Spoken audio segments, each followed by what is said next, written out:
Talakayin po natin ang na-rescueng higit 200 po na Pinoy sa Myanmar at makakausap po natin si DMW Secretary Hans Kakdak. Sec, hello? Hello talaga sa telephone. Hello, magandang gabi po sa inyong lahat, sa inyong mga tagapakinig, tagapanood. Yes. Hello, Secretary. Good evening, sir. Sec, baka may update na po kayo ngayon. Baka gumalaw na itong yung 200 po na Pinoy na nirescue po natin.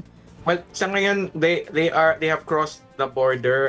In that sense, wala na sila sa Myanmar, na rescue sila in that sense. However, they still need to be processed by the Thai authorities. So we're working closely with Ambassador Tinta Paredes and our embassy in Bangkok para ma-process sila. In the meantime, our labor attaché, under the direction also of our embassy in Bangkok, is proceeding to Mae Sot. Doon kasi yun yung Western Thailand border town kung saan nandun yung mga rescued or at least yung mga umalis doon sa KK Park na scam hub sa Myawaddy, Myanmar, at pupuntahan at bibigyan ng mga basic assistance, food and accommodation and financial assistance, and then posible rin na magkaroon ng health assistance sa kanila, medical assistance, dahil nga hindi natin sigurado kung maayos yung physical health ng kahit iilan doon. Yeah. So yun, we're at that stage at the moment, and repatriation obviously is the next recourse, but as I said, kailangan munang isaayos yung travel documentation, and we're very glad and we're thankful that the DFA the embassy in Bangkok is taking charge along these lines. Sec Hans, Chiki, may follow-up lang doon sa tanong ni Chiki, Sec Hans. Kasi meron kayatang interview na lumalabas. Yung mula 66 ay meron na daw almost 220 na gusto umuwi. So tumataas yung bilang nila. Pero yung ganun karami na biglang gusto nang magsiuwi, are we prepared para pagbigyan yung kanilang kagustuhan?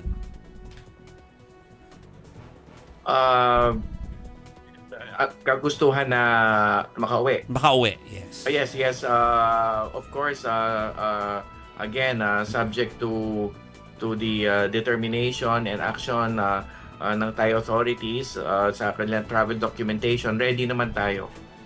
We stand ready to help them come home. Meron po bang pwedeng kontakin itong mga kapamilya or yung mga gustong umuwi dito sa ating Pilipinas for assistance po? Saan po sila pwedeng tumungo, tumawag? Paano po kukontakin po? Yes, nag-announce na rin tayo ng mga helplines. I'm just trying to gather the helplines sa Department of Migrant Workers. Nag-anunsyo na tayo ng mga posibleng tawagan ng mga pamilya. Una yung 1348 hotline shared by the OWA, Admin PY Kaunan. Yung MWO Bangkok ay +6683 137 6167. So +6683 137 617. Ang email ay mwo.bangkok@dmw.gov.ph. mwo.bangkok@dmw.gov.ph. So, sumangguni po lang dito sa ating hotline at email address. Hindi nyo po kailangan memorize po yan. Puntahan nyo lang po sa YouTube ang episode ngayon, October 27, ng Sa Totoo Lang, at pwede nyo pong mapanood ulit yun. Yes. At saka meron tayong advisory sa DMW website. Ganitong itsura ng advisory, if I may show it. Ayan. Okay. Ganyan yung itsura ng advisory natin sa DMW website. It's a public advisory. Sir, Sec, ang gusto kong malaman, kasi di ba nadagdagan po yung number, ano po yung probability na meron pa pong naiwan sa Myanmar ng mga Pinoy?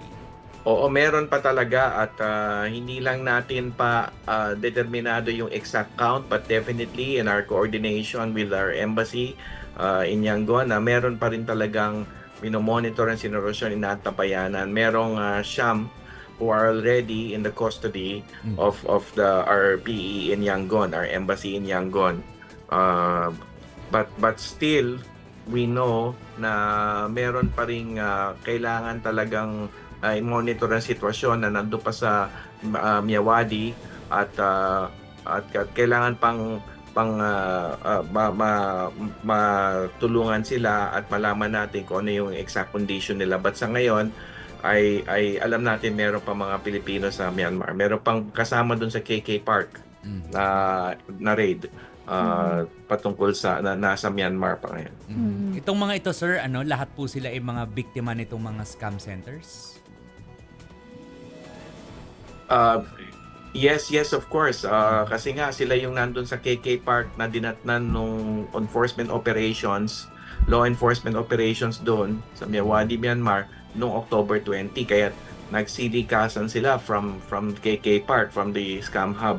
Kasi nga nagkaroon ng law enforcement operation. Okay. Alright, maraming salamat sa iyong oras. Good luck po. I'm sure may mga challenges dyan kahit papano. Pero good luck po sa iyo, DMW Secretary Hans Thank you. Kakdak. Thank you, Sec. Thank you.